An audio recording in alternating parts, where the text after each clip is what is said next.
rise in the canyon. That's where I long to be with my three good companions. Just my rifle, pony and me. Micro, ciné, bonjour ou bonsoir, ça dépend de l'heure à laquelle vous allez découvrir cette nouvelle émission. Nous allons parler d'un film unique dans l'histoire du cinéma. Le film s'intitule La Nuit du Chasseur, réalisé par Charles Laughton. C'est son seul film. On le connaît d'abord, avant tout, pour être un acteur. Et il réalisa donc en 54-55 ce film, La Nuit du Chasseur. Pour en parler, Damien Ziegler, qui a accepté de venir en parler. Le livre, c'est La Nuit du Chasseur, une esthétique cinématographique et édité chez Leitmotiv. Je salue Jean-François Jeunet pour l'aide apportée à la conception de cette émission. Et dans le descriptif, vous avez rien, vous cliquez dessus et vous pouvez vous procurer ce livre. Mais ce livre a déjà une histoire en fait, c'est qu'il n'existe pas, enfin il a été republié l'année dernière en 2021, il a été réédité en 2021. Mais avant cela, je vous reste tout simplement saluer mon invité. Comment allez-vous ? Merci de me recevoir et bonjour. Je vais très bien, merci. Oui, le livre a un historique. C'est mon premier livre en fait que j'ai écrit il y a déjà quelques années. J'avais trouvé un éditeur il y a une bonne décennie de cela pour le publier donc pour la première fois. Cet éditeur-là avait écouté, avait épuisé un petit tirage et puis les années passant, le livre était totalement épuisé et introuvable en librairie, dans les canaux traditionnels de distribution et Jean-François Jeunet donc qui est mon éditeur véritablement attitré puisque j'ai eu l'occasion maintenant de collaborer à plusieurs reprises avec lui, m'a suggéré tout simplement de le remettre sous presse. Moi, c'était avec grand plaisir. Ça a permis de redonner une vie à ce texte-là, qui était mon premier-né, entre guillemets. Et puis, le succès de ce film-là dans le cœur de nombreux cinéphiles, il se euh, on m'a déjà effectivement sollicité ces dernières années pour faire une intervention par-ci, par-là, pour parler du film en salle, dans des cinémas, et c'est toujours avec plaisir que je me livre à cet exercice-là. Et donc, le but de ce livre-là, c'est aussi voilà, de continuer à porter le flambeau de cette passion pour ce film qui, qui le mérite largement. Qui le mérite largement. Vous êtes essayiste et spécialisé en Oui. esthétique du paysage. Et effectivement, parmi les publications qu'on trouve chez Leitmotiv, il y a Terrence Malick, le dictionnaire Terrence Malick, Barton Fink, Le rêve Ouais. de feu des frères Cohen et AI, Intelligence artificielle, ou l'adieu à la mélancolie. Entre le livre édité en 2008 et le fait que vous l'ayez repris, est-ce que il y a eu des petits changements? Comment fait-on? Hmm. Comment revoir un film qui nous a beaucoup regardé? Revoir aussi un livre sur lequel qui est en l'occurrence votre premier. Oui, alors ça, c'est même le problème principal effectivement de la réédition. On se demande si on doit reprendre le texte brut. Est-ce que ça encore vaut le coup? Est-ce qu'il est encore vrai? Alors moi, c'était la démarche que j'ai favorisée, c'est-à-dire que je voulais pas transformer une pensée, modifier, travestir le passé. Ce que j'ai pensé de ce film à un instant T, et ben voilà, c'était la réalité de cet instant-là. Je voulais effectivement restituer la vérité de ce que j'ai pu penser. Parce que pendant longtemps, j'étais un petit peu obsessionnel par rapport à ce film. J'y pensais beaucoup. C'était mon film préféré, celui qui était meilleur que n'importe quel autre. Voilà, c'était un peu une espèce de romantisme presque de débutant. C'est souvent au début en étant romantique et après on maudit le romantique qu'on a été. Bon, voilà. Moi j'irai pas jusque là. Je ne suis plus trop romantique, mais voilà, j'ai pas envie de renier ce que j'ai été. Le style de ce livre, il était très très enflammé. Voilà, il y avait des superlatifs. Peut-être un peu excessif, voilà. Euh, Par exemple, je défendrais plus aujourd'hui le fait que c'est le meilleur film de l'histoire du cinéma. Voilà, non, sans doute pas. En tout cas, c'est un grand film de l'histoire du cinéma. Voilà, le livre, il a pour but, voilà, de contribuer à étayer la raison pour laquelle on peut considérer le film assez grandiose. Pour plein de raisons qui sont expliquées dans le texte. Donc voilà, le texte que vous trouvez tel qu'il est réédité, c'est quasiment à la virgule près le même qu'auparavant. Je me suis peut-être permis de corriger quelque chose que je considérais comme véritablement erroné. J'avais fait effectivement à l'époque une référence à Ombre et brouillard de Woody Allen, et j'ai considéré que ce que je disais à l'époque de ce film de Woody Allen était véritablement injuste, pas vrai. Et donc voilà, j'ai dû modifier ces 5 lignes-là, voilà, pour vraiment tout vous dire. Et dans un souci vraiment de transparence absolue, j'ai changé ça, mais sinon pour le reste, le texte il est le même.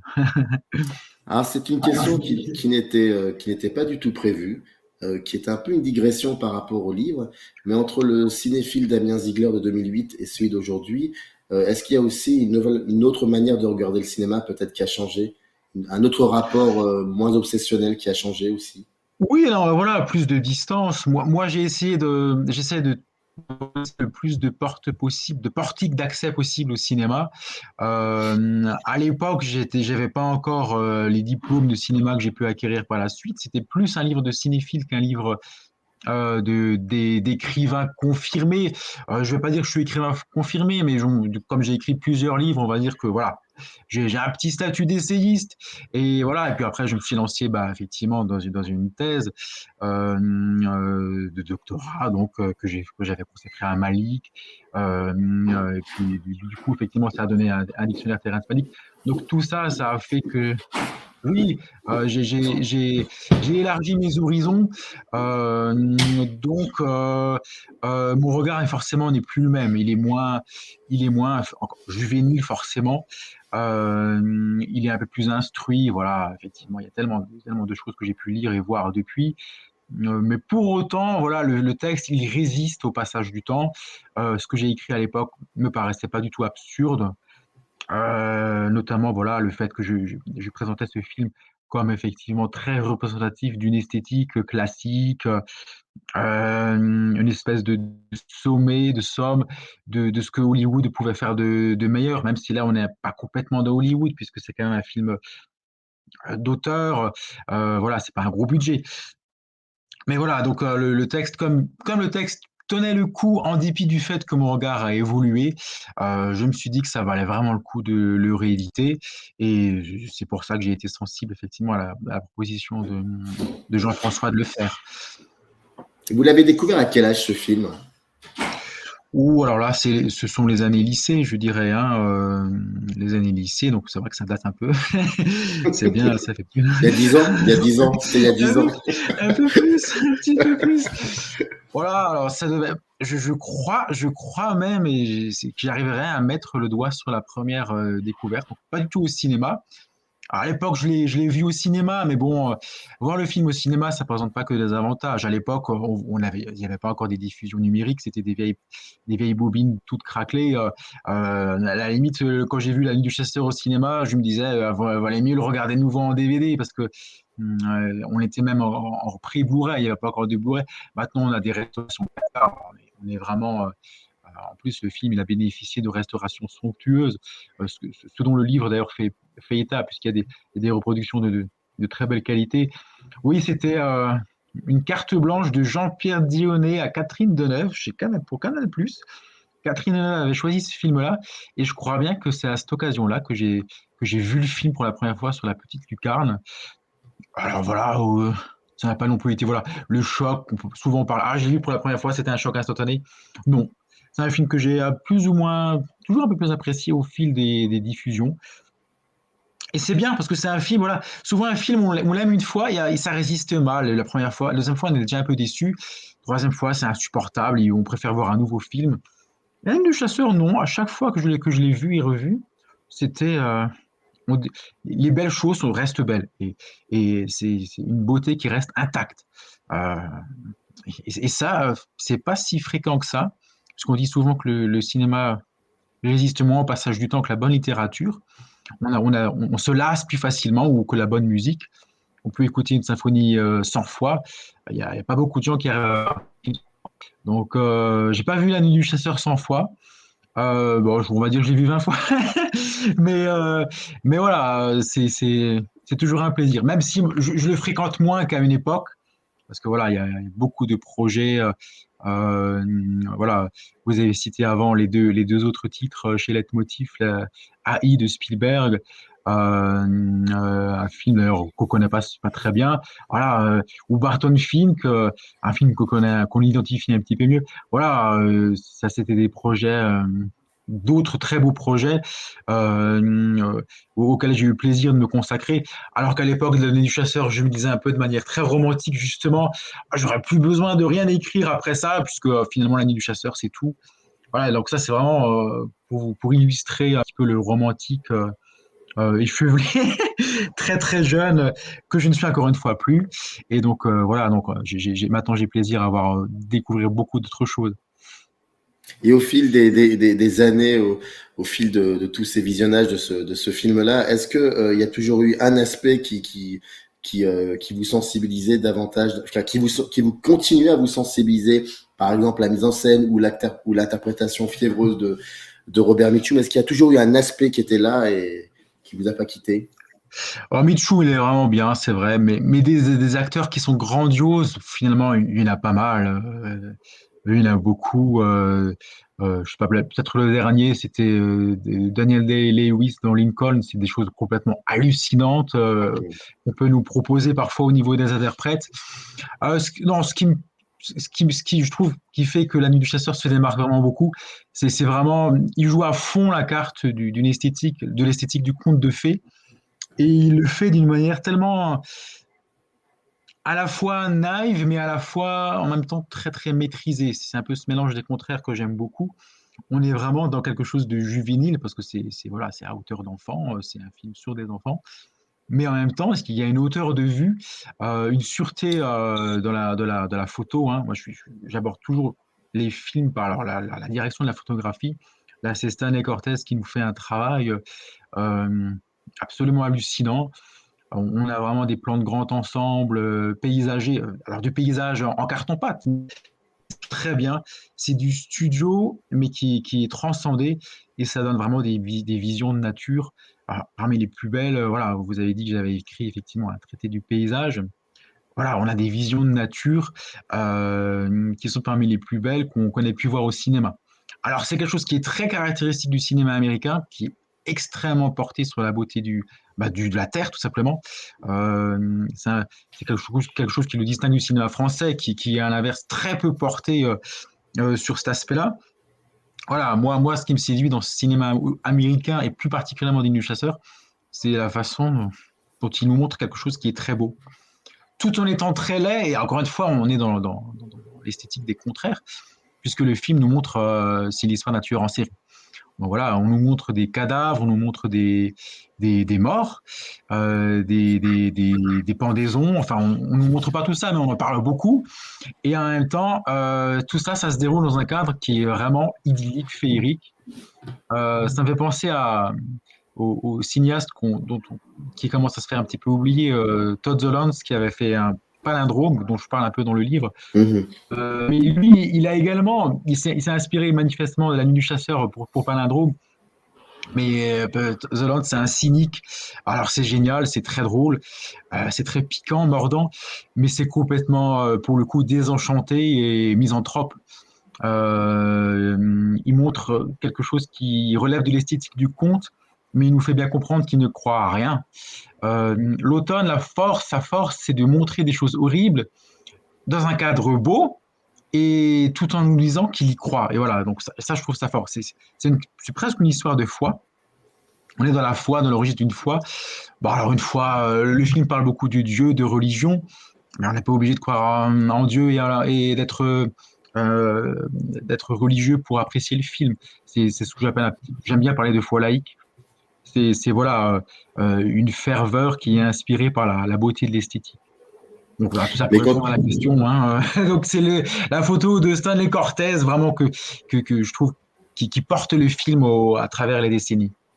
quand on connaît le travail de Charles Houghton en tant qu'acteur, Ouais, ouais. j'imagine que même à l'époque, la critique, voire le public, ont été extrêmement surpris que ce personnage fasse un film de ce genre. Oui, alors l'automne, c'est vrai que c'est quelqu'un Voilà, c'est vrai que c'est le britannique. Moi, je l'aime beaucoup. Je trouve qu'un film qu'il interprète et que j'associe un petit peu à l'automne, c'est le film de Billy Wilder, Témoin à Mm. charge. Voilà, un rôle très apprêté, très britannique et pas du tout américain, effectivement. Donc, mais c'est vrai que c'est fascinant ce grand écart entre le personnage l'automne et puis bah finalement je vais pas le comparer à Orson où il a ce côté gargantuesque qui pourrait faire penser à Wells qui faisait souvent des choses en tant qu'interprète qui étaient très différents de ce qu'il donnait ensuite dans les films qu'il pensait.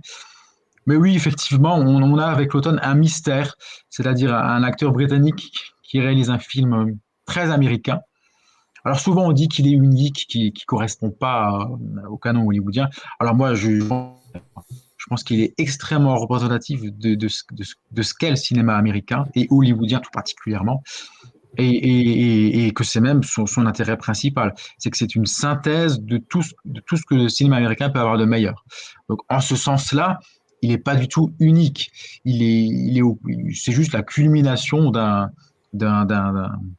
mode de pensée. Voilà, et l'automne, effectivement, c'est un mystère, effectivement, qu'il ait pu faire ce film. Un mystère qui sera jamais complètement résolu, puisqu'il n'en a jamais fait d'autres derrière. Le film n'a pas marché très fort, il a été pas eu beaucoup de publicité. Le Mitchum, voilà, le nom de Mitchum n'a pas du tout été suffisant pour faire venir les gens. Pourtant, Mitchum, c'est l'époque un peu de voilà, La rivière sans retour avec Marilyn, des très très gros films, voilà où Mitchum effectivement on pouvait penser qu'il pouvait attirer déjà des gens. Mais je crois que c'est vraiment un film qui a été laissé de côté par les studios. Ils n'ont pas voulu investir trop d'argent pour montrer ce film-là. Donc voilà, le film n'a pas eu trop de chance, donc il a pas marché. Mais bon, voilà, donc l'automne, il est de toute façon puissant. Donc voilà, il est malheureusement, il était un peu usé, certainement désabusé. Et donc on n'a plus vu de deuxième film de l'automne. Je crois qu'à l'époque, il devait faire Les Nuits et les Morts, ça allait finalement chez Walsh, ou à moins que je confonds là, je vous avoue, je suis pas sûr de ça. Mais il devait enchaîner, ça c'est pas fait. Après, c'est pas bien grave, hein, il a quand même eu une très belle carrière en tant qu'acteur. Et puis, on se souvient toujours de lui pour ce très beau film qu'il a réalisé. Quand vous dites que ce film synthétise une partie du cinéma américain du début des années 50, en Ouais. quoi il synthétise cette partie-là? Alors, je dirais même plus que les années 50. Pour moi, le cinéma américain, c'est un cinéma de la terre. Voilà, ça existe déjà dans Automne dans l'emporte le vent, avec voilà Scarlett qui, à la fin, dira qu'elle aura plus jamais faim, et puis la caméra recule, on la voit dans un immense paysage rougeoyant à côté d'un énorme arbre. C'est ça pour moi le cinéma américain. Les grands classiques, ils montrent quoi? Ils montrent la terre, le rapport des gens à la nature, la façon dont la nature les porte. Voilà, le western, c'est ça, hein, c'est effectivement pourquoi le western a tellement intéressé. C'est pas juste pour montrer des Indiens et des cow-boys, c'est pour montrer effectivement une civilisation qui a pris ses racines dans une nouvelle terre qui était censée être porteuse d'un nouveau paradis. Alors évidemment, ça a donné un génocide, donc le résultat n'est pas forcément à la hauteur des espérances, mais l'idée était là, une idée très mythologique d'un rapport fondamental ancré dans le monde, un monde voilà qu'on trouve beau, qu'on trouve attachant, et voilà le personnage de hollywoodien, c'est un personnage qui fait corps avec son environnement. C'est pas quelqu'un qui en est détaché. C'est pas c'est ça c'est ça et ça existe toujours. Le cinéma américain contemporain, c'est toujours complètement ça. Vous regardez le film de Paul Thomas Anderson, toujours avec Daniel Day-Lewis, dont j'avais parlé avant, sur la ruée vers le pétrole. C'est complètement ça. C'est un personnage qui est hanté par... Alors, il s'enrichit à partir de ça. Le but, c'est de faire de l'argent, mais il fait de l'argent à partir de la terre. There Will Be Blood, hein, pour citer le titre. Moi, je pense que le voilà, c'est quelque chose qui a toujours existé et qui existera toujours. Moi, ça me fascine autant plus que, bah, encore une fois, Moi-même, j'y suis particulièrement attaché à cet aspect-là. Après, on peut comprendre. L'Amérique, c'est très beau. Voilà, toutes les personnes qui ont pu s'y rendre le confirmeront. Donc, on ne s'étonne pas que ce cinéma-là est autant ancré, autant attaché à l'aspect paysager, effectivement, de la mise en scène. Quand on voit effectivement tout simplement quand on voit le pays, quand on s'y rend. Bruno Dumont, d'ailleurs, justement, qui est, je ne sais pas s'il est représentatif du cinéma français, peut-être pas justement parce il est très très très attentif à la question du paysage, mais quand il a fait son film aux États-Unis, une espèce de road movie, bah, voilà, la beauté du paysage, elle éclate à chaque plan. Mais ça, même Dumont dans ses films tournés en France, c'est également le cas. Alors, de dire que Dumont est un réalisateur américain, ça lui plairait pas du tout, parce qu'il a déclaré des choses pas très sympathiques sur les États-Unis. Enfin, ça n'intéresse pas trop. Mais la réalité est là. En tout cas, voilà. Et là, pour revenir à Terrence Malick, c'est aussi une idée. Voilà, quand il était interrogé par un apprenti réalisateur qui lui demandait des conseils. Comment est-ce que je dois faire pour commencer à tourner? Malick répond très simplement, servez-vous de la nature. Voilà. Donc ça, c'est un peu une phrase, servez-vous de la nature, un conseil, un précepte. Ça tient en 4 mots et ça résume toute l'Amérique, tout le cinéma américain. Mais cette nature-là, lui, par contre, l'automne, il la reconstitue parce que c'est plutôt en studio Oui. que le film est fait. Oui, alors voilà, c'est ça qui m'intéresse aussi.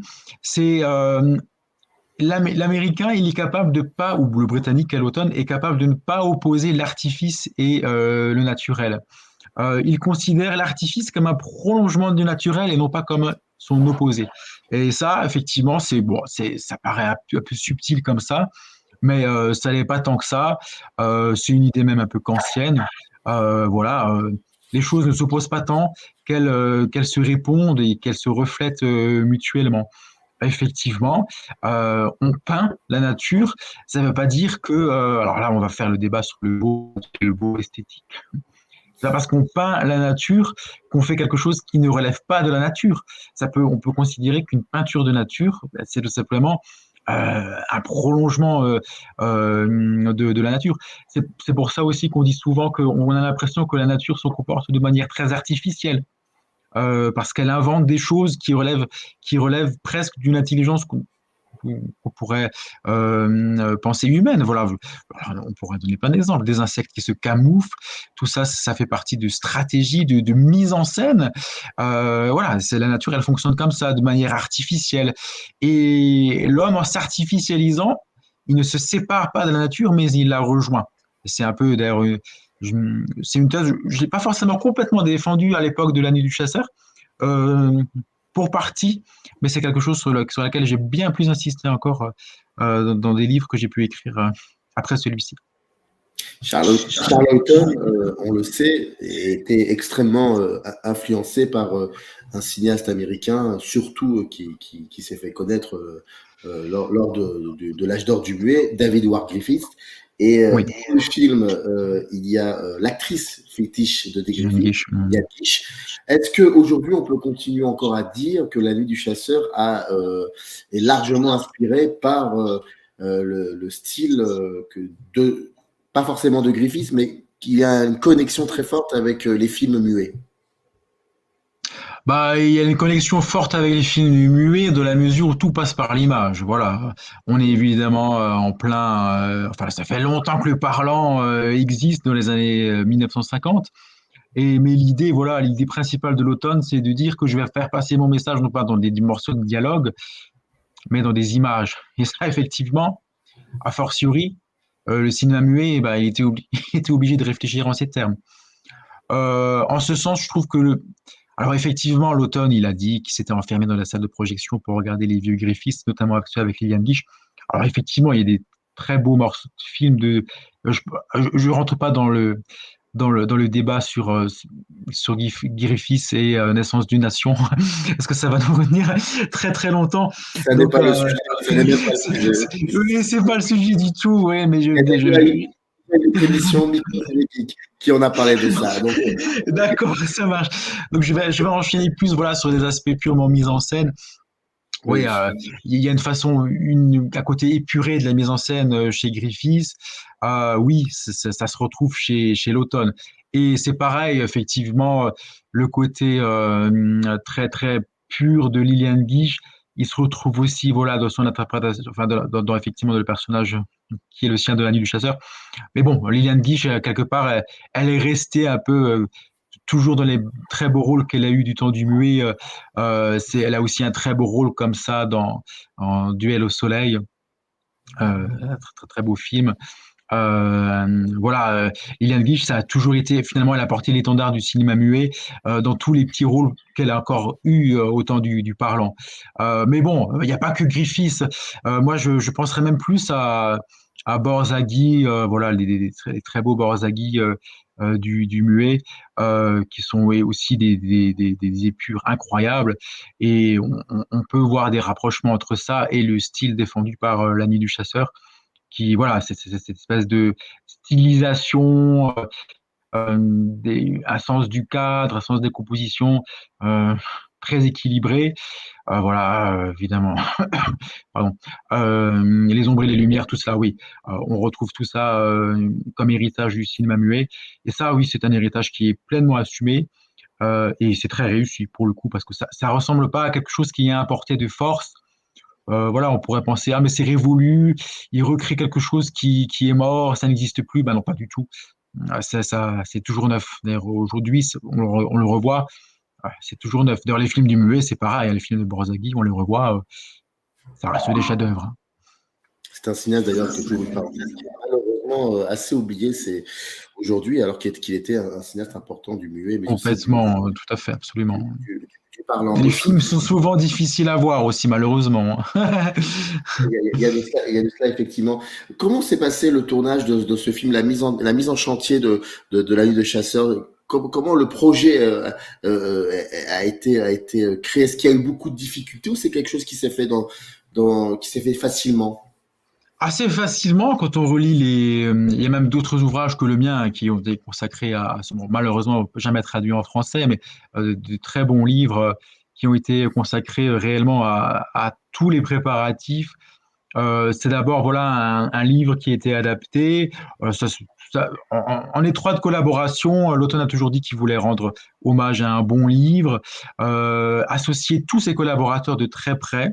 Alors le musicien, le compositeur donc Walter Schumann, voilà le directeur de la photographie, tout le monde était, enfin souvent la plupart des collaborateurs étaient sur le plateau, ils avaient le droit de parler. Et effectivement, je sais même que l'auteur du livre a envoyé des croquis à l'automne pour lui montrer comment lui, il visualisait effectivement le produit de ses lignes, le produit de sa prose. C'est pas quelque chose de très très usité pour le coup. En général, on achète les droits et puis après, ce que l'auteur en pense, c'est pas forcément très fondamental. Non, il y avait toujours un échange avec l'automne, entre l'automne et ses collaborateurs. Voilà, des mots très aimables qui ont été dits par Stanley Cortez également au sujet de l'automne, qu'il associait étroitement, qui lui demandait des. Bon, l'automne n'avait pas une vision voilà, de directeur de la photographie. Hein. Après, bon, il y a eu quelques petites polémiques. C'est Mitchum qui a un petit peu alimenté, a soufflé un petit peu sur les braises en disant que il était déçu par le résultat. Parce que beaucoup de gens, voilà, enfin, il y avait quand même quelques personnes qui trouvaient qu'il y avait trop de, voilà, les plans sur les animaux, par exemple, voilà, ça plaisait pas à tout le monde. Euh, mais bon, pour autant, voilà, l'automne a défendu ça quand même, sa vision jusqu'au bout, en n'hésitant pas, effectivement, dans un esprit très collaboratif, à associer les professionnels de la profession, hein, comme on dit, puisque lui était un réalisateur novice. Donc il s'est associé jusqu'au bout. Alors les mauvaises langues diront que le film est réussi parce qu'il a été aidé. Bon, c'est évidemment pas très sympathique de dire ça. Stanley Cortez n'a pas du tout dit ça. Certes, il donnait des idées, mais bon, voilà, le, le mot de la fin, c'était quand même le réalisateur qui l'avait. Et on peut quand même raisonnablement considérer que la vision très originale qui est présentée par le film, à la fois originale et classique, c'est bien la vision de Charles Laughton et pas la vision de quelqu'un d'autre. Il y a quelque chose qui est assez intéressant et que vous relevez dans le livre, c'est la manière qu'il a de diriger les enfants. Oui. qui est particulièrement importante. Oui, alors là aussi, ça a fait l'objet de quelques polémiques. Enfin, polémiques parce que il y a eu des mots comme quoi, selon lesquels il n'aimait pas diriger les enfants parce qu'ils n'écoutaient pas. Bon, la petite, elle était toute jeune. Bon, on va dire qu'elle comprenait pas trop ce qu'elle faisait. Je pense pas qu'elle a conservé de nombreux souvenirs de ce tournage-là. Mais ce qui frappe en fait chez les deux enfants du film, c'est bah, pour le coup, et c'est le caractère très artificiel de leur prestation. On a vraiment l'impression de, on entend presque les directives du metteur en scène derrière l'oreille, fait comme ça, le menton à cette hauteur, la main à cet endroit-là. Il y a cet aspect-là. Ça peut gêner parce que c'est pas trop, voilà, aujourd'hui, souvent on dit les enfants qui jouent bien, c'est parce qu'ils sont hyper naturels et pas du tout justement de l'artifice. Bah, justement, pour revenir à l'intelligence artificielle de Spielberg, qui est d'ailleurs un rôle de robot, donc artificiel, bah, c'est un robot qui est joué de manière naturelle. Voilà, c'est assez, bon, c'est une interprétation assez confondante. Là, on n'est pas là-dedans, on n'est pas dans le tour de force. On est plus dans le travail bien fait, des gestes types, des gestes voilà, types qui sont représentatifs d'une certaine émotion qui est censée être portée par le plan. Moi, je trouve ça assez réussi. C'est pas non plus voilà le point fort du film, mais en tout cas tel que l'interprétation est imprimée sur la pellicule, bon, moi, je trouve l'interprétation assez réussie. Même si Dernière question, évidemment c'est quand même Mitchum qui domine le film, ça il n'y a pas trop de discussion. dernière question. Est-ce que ce film continue encore d'influencer, d'inspirer d'autres cinéastes est-ce qu'on peut voir ce film dans d'autres films aujourd'hui? Oui, plus que jamais, j'ai envie de dire, puisque, bah, allez, sans transition, un de mes prochains travaux chez Leitmotiv avec Jean-François Jeunet, donc ce sera le western où j'aurai, bah, effectivement, dans les lignes, il y aura effectivement des propos sur le conte de fées, l'esthétique du conte de fées telle qu'elle peut être matérialisée dans les films les plus contemporains. Et il y a effectivement de nombreux exemples. Très récemment, bah, on a les films des frères Cohen. True Grit, c'est littéralement la fin dans les étoiles, c'est littéralement la nuit du chasseur. Hein. C'est même surprenant à quel point c'est du copier-coller, mais c'est revendiqué par les réalisateurs qui n'ont pas du tout cherché à cacher leur influence, et ça c'est très bien.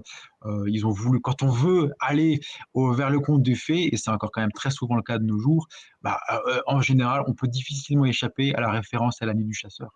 Donc True Grit, lui, des Cohen, donc qui n'est pas bien vieux, ou même dans le domaine conte de fées un peu vénéneux, bah, il y a aussi bah, Les Proies de Sofia Coppola.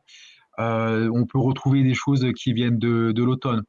Donc en fait, voilà, le spectateur, dès qu'il voit un petit peu du conte de fées à l'écran, il peut se douter que le réalisateur, bah, il a vu La Nuit du Chasseur. Donc ça, c'est quand même.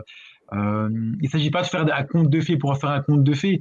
C'est juste que l'automne, il a particulièrement saisi l'essence et l'esprit de ce qui est d'abord à la base un très très beau genre littéraire, où la France d'ailleurs excellait il y a plusieurs siècles de cela. Voilà, parce que c'est tout simplement c'est un genre littéraire qui est porteur d'une vision du monde extrêmement à la fois riche, ambiguë et extrêmement voilà productive, enfin qui est inspiratrice, inspirante. Voilà, donc du coup, La Nuit du Chasseur, les ramifications de ce film-là, oui, assurément dans le cinéma le plus contemporain, on pourra en retrouver très régulièrement. On trouve même l'influence de ce film dans un film de François Ozon en 97, Les Amants criminels, quand Natacha Régnier et Jérémy Régnier s'enfuient, ils prennent cette barque et là on entre Ah ben voilà, dans encore une l'univers, barque. dans l'univers du film. Et il y a un ogre aussi, enfin, c'est un truc. Ouais. Et le film, je veux dire, il le reconnaît, il le dit. C'est un film qui est largement inspiré de La Nuit du Chasseur. Damien Ziegler, La Nuit du Chasseur, une esthétique cinématographique. Le livre a été réédité l'année dernière en 2021, mais il est Oui. encore disponible. Vous pouvez vous le procurer. Le lien est dans le descriptif et c'est édité chez Leitmotiv. Merci beaucoup d'avoir pris le temps de C'est moi, répondre avec à ces plaisir. questions. Et je pense qu'on se reverra très certainement pour le prochain qui va Ah ben arriver bientôt. volontiers, très volontiers. À Bonne bientôt. journée à vous. Bonne journée, au revoir. Up arise in the canyon, that's where I long to be, with my three good companions, just my rifle, pony, and